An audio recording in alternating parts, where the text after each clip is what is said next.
Assalamualaikum warahmatullahi wabarakatuh. Bismillah, walhamdulillah, wassalatu wassalamu ala sayyidina rasulillah, sayyidina wa maulana Muhammad ibn Abdillah, wa ala alihi wa ashabihi wa mawalah, amma ba'd. Para pemirsa Tribuners yang dirahmati Allah subhanahu wa ta'ala dimanapun berada, alhamdulillah kembali lagi dalam program Tanya Ustadz, di mana dalam kegiatan ini para pemirsa berkesempatan untuk mengajukan pertanyaan-pertanyaan dari hal-hal berkait dengan keagamaan yang dialami dalam kehidupan sehari-hari. Pada Ramadan kali ini ada banyak pertanyaan yang masuk berkaitan dengan ibadah, berkaitan dengan amal perbuatan di bulan Ramadan. Dan juga hukum-hukum yang dihadapi oleh masyarakat muslim di bulan ini. Termasuk diantaranya ada pemirsa yang menanyakan bagaimana hukumnya mencicipi makanan. Nah, yang pertama. Lalu bagaimana hukumnya apabila seseorang tanpa sengaja ketika berwudu air itu masuk ke dalam rongga tubuhnya. Nah, maka ada dua pertanyaan di sini. Maka untuk itu pertama kami coba menjawab pertanyaan yang pertama. Tentang mencicipi makanan, ya, para ulama sudah membahas persoalan ini. Di antaranya seorang ulama yang bernama Syekh Sulaiman Al-Makki dalam kitab beliau Ats-Tsimarul Yani'ah fi Riyadil Badi'ah. Dalam kitab tersebut beliau menjelaskan bahwa wa amma dzauqut ta'am famakruhun.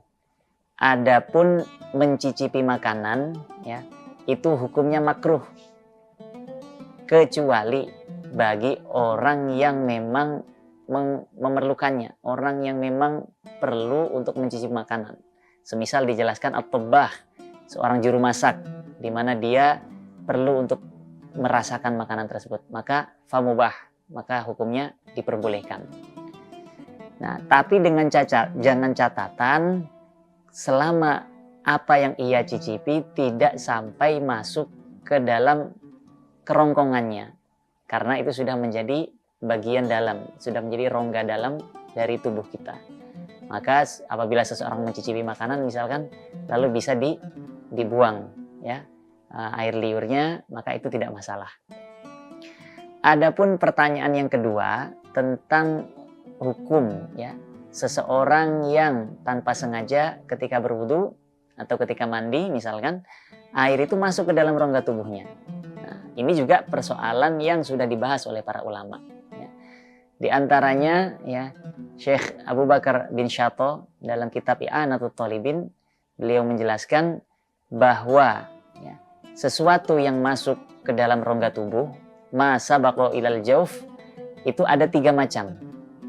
Yang pertama, apabila air tersebut, ya, masuk ke dalam rongga tubuh dalam keadaan orang tersebut melakukan hal-hal yang tidak diperintahkan, ghairu ma'murin bihi, hal yang tidak dianjurkan. Misal orang ketika siang hari bulan Ramadan dia mandi dengan cara menyelam misalkan, dan ini tidak dianjurkan. Maka apabila dia menyelam lalu air itu masuk ke dalam rongga tubuhnya secara mutlak, maka puasanya batal.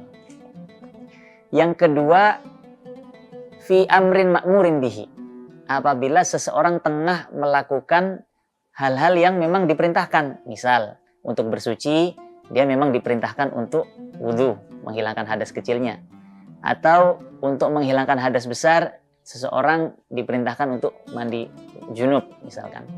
Nah, dalam keadaan demikian, kalau seumpama air itu masuk ke dalam rongga tubuhnya, ya, tanpa disengaja dan ia tidak melakukannya secara berlebih-lebihan, ya, misal ketika wudu dia berkumur secara biasa, ya, tidak berlebih-lebihan, dan tanpa sengaja itu masuk ke dalam rongga tubuhnya, maka itu tidak membatalkan. Tapi apabila air tersebut masuk karena orang tersebut melakukannya secara berlebih-lebihan, ya, dia berkumur sampai berlebih-lebihan sampai itu tertelan misalkan, maka itu membatalkan, ya. Jadi dalam perkara yang dianjurkan, yang diperintahkan, ya, seperti wudu, seperti mandi, ya, mandi junub misalkan, itu dirinci, ya, apabila dia menelan air tersebut tanpa berlebih-lebihan, ya, itu tidak membatalkan. Tapi kalau melakukannya karena berlebih-lebihan, maka itu membatalkan. Nah, itulah beberapa penjelasan para ulama tentang masalah-masalah yang ditanyakan tadi, ya, tentang hukum mencicipi makanan dan hukum bagi seseorang yang tertelan, ya, atau air masuk ke dalam rongga tubuhnya ketika berwudu. Maka semoga bisa menjawab pertanyaannya dan semoga bermanfaat. Wal afu minkum wallahul muwaffiq ila aqwamit thoriq. Assalamualaikum warahmatullahi wabarakatuh. Download Tribun X sekarang. Menghadirkan lokal menjadi Indonesia.